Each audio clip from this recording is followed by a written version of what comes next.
तीन दोस्तों के बीच में मोबाइल को लेकर डिस्कशन चल रहा था। सभी दोस्त एक दूसरे से कह रहे थे भाई ये मोबाइल लो और ये मोबाइल लो, इसमें अच्छा फीचर है, उसमें अच्छा फीचर है। ये करते करते वह ऑनलाइन वेबसाइट पर स्क्रॉल कर रहे थे और लगातार फ़ोन देखते जा रहे थे। लेकिन उन तीनों में एक चीज़ कॉमन थी, उनमें से किसी के पास फ़ोन खरीदने के लिए पैसे नहीं थे और उनको फ़ोन लेने की भी तमन्ना थी। तो उन तीनों ने एक प्लान बनाया, जिसके प्लान के मुताबिक वह ऑनलाइन वेबसाइट पर मोबाइल्स को देख रहे थे और उन्हें जो पसंद आया उन्होंने उस मोबाइल को वहाँ से ऑर्डर किया। ऑर्डर करने के बाद वो मोबाइल डिलीवरी बॉय उनके घर पर लेकर आया। उसके बाद उन्होंने उस डिलीवरी बॉय के 30 पीस कर दिए और उनसे मोबाइल ले लिया और उसके साथ जो भी उसके बैग में जो भी सामान था और उसके जो पैसे थे वो सब उससे छीन लिए। उसके बाद में उसकी बॉडी को जो वहाँ की नहर थी वहाँ उसने फेंक दिया। जी हाँ, नमस्कार दोस्तों, स्वागत है आप सभी का हमारे चैनल हकीकत अब कहानी में। आज जो मैं आपके बीच एक घटना लेकर आया हूँ, जो सच्ची घटना आपको सुनाने जा रहा हूँ, वह घटना है लखनऊ के चिनहट इलाके की। जी हाँ, अमेठी के जामो के निवासी भरत प्रजापति जो लखनऊ के चिनहट में रूम लेकर रहते थे और वहाँ एक डिलीवरी बॉय की जॉब करते थे। 23 सितंबर की रात उनकी पत्नी और उनके बीच अगले दिन कहीं घूमने जाने की बात तय हुई। उसके बाद दोनों आराम से बैठ के खाना खाते हैं और बस सो जाते हैं। अगले दिन भरत रोजाना की तरह अपनी जॉब के लिए रेडी होता है और निकल पड़ता है वह सभी पार्सलों को डिलीवर करने। और वह अपने ऑफिस पहुंचता है और वहाँ जो भी पार्सल डिलीवर करने होते हैं वह वहाँ से उन पार्सल को कलेक्ट करता है जो उसे डिलीवर देने होते हैं। वह उन सभी को बैग में रखता है। उसके बाद अपने वहाँ हब का इंचार्ज होता है उन्हें बताता है कि वह पार्सल डिलीवर करने जा रहा है। धीरे धीरे वह कई पार्सल डिलीवर करता है। उस दिन उसके पास डिलीवर करने के लिए कुल 49 पार्सल होते हैं, जिसमें से उसने कई पार्सल डिलीवर कर दिए होते हैं। इसके बाद बारी आती है उन लड़कों द्वारा, 3 लड़कों द्वारा ऑर्डर किए गए मोबाइल को डिलीवर करने की।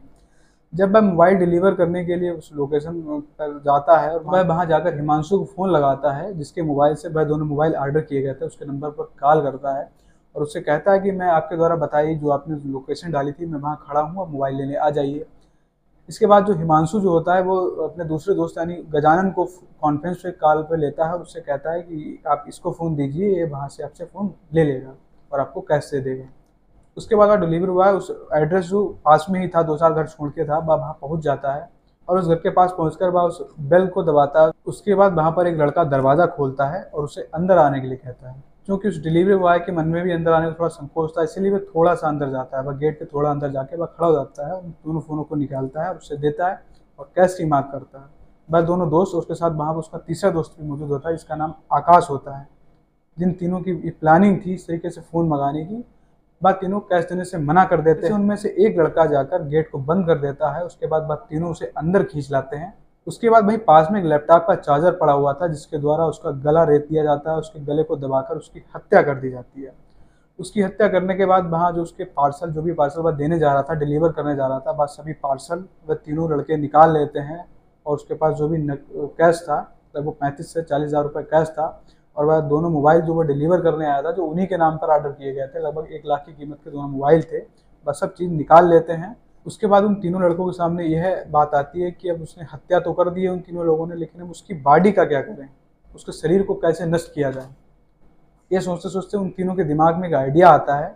उसके बाद वह उसकी बॉडी को 30 टुकड़ों में डिवाइड कर लेते हैं, छोटे छोटे टुकड़े करते हैं और उसके बाद जो उस डिलीवरी बॉय भरत का जो बैग होता है, जो बड़ा सा बैग जो उसमें वो सभी पार्सल रख के डिलीवर करने जाया करता है, वह उसी पार्सल वाले बैग में उस भरत के डिलीवरी बॉय के 30 टुकड़े करके उस बैग में भर लेते हैं। उसके बाद वह बैग को उठाकर अब जो गजानन की बाहर कार खड़ी होती है, वैगनार गाड़ी होती है, उसमें उस गाड़ी में उस बैग को रखते हैं। तीनों बैठते हैं, उसको ले जाकर बाराबंकी के मोती इलाके में स्थित इंदिरा नहर में वहाँ पर उसको फेंक देते हैं। चूँकि ये सभी जो घटना थी डिलीवरी बॉय के आने की और उन तीनों लड़कों को उसको बॉडी को बैग में रखकर उस गाड़ी में रखने की, ये घटना जो पास का जो हॉस्पिटल था, उस हॉस्पिटल में लगे हुए कैमरे में यह घटना जो है वो कैद हो रही थी।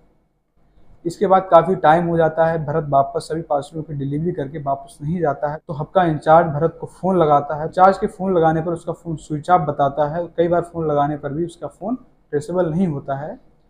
इसके बाद वह जाकर अगले दिन वह जाकर ऑफिस बंद कर देता है और वापस घर चला जाता है। अगले दिन भी भरत का कोई अता पता नहीं चलता है।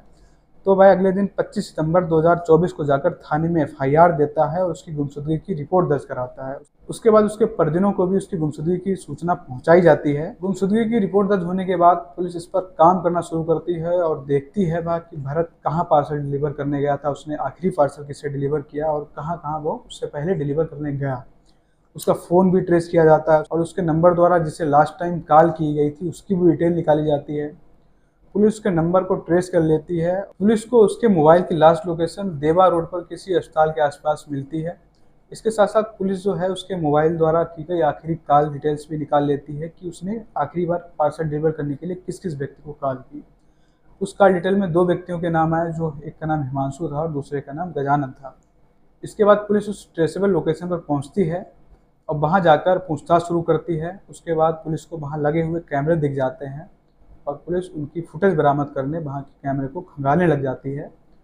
इसके बाद पुलिस को वहां जो उस भरत डिलीवरी बॉय के आने की फुटेज भी प्राप्त होती है, जिसमें वह आया है और एक पड़ोस के घर में वह पार्सल देने गया है। लेकिन पुलिस को उस डिलीवरी बॉय को वहां से जाने की कोई भी फुटेज वहां से बरामद नहीं हुई। इसके बाद पुलिस ने जिन लोगों की कॉल डिटेल निकाली थी, जिनसे आखिरी बार बात हुई थी उस भरत की डिलीवरी बॉय की, उन दोनों को हिरासत में लेती है और उनसे पूछताछ शुरू कर देती है। पूछताछ होने पर वह दोनों अपना पूरा प्लान उगल देते हैं और बताते हैं कि किस तरह उन दोनों ने ये पूरा प्लान बनाया और ऑनलाइन वेबसाइट से मोबाइल मंगाया। उसके बाद उसने इस घटना को अंजाम दिया। चूँकि उनके साथ जो तीसरा दोस्त गजानन था वह इस समय भी लापता है, पुलिस ने उसे गिरफ्तार नहीं कर पाई है। इसके बाद पुलिस ने उस इंदिरा नहर में गोताखोरों को उतारकर उसकी बॉडी की तलाश की है। अब चूँकि उसकी बॉडी कई भागों में डिवाइड थी तो भी पूरी बॉडी रिकवर नहीं हो पाई है। तो उम्मीद है दोस्तों आपको ये सच्ची घटना पसंद आई होगी। अगर पसंद आई है तो कृपया मेरे हमारे चैनल को जरूर सब्सक्राइब करें, बेल आइकन में दबाएं। Thank you.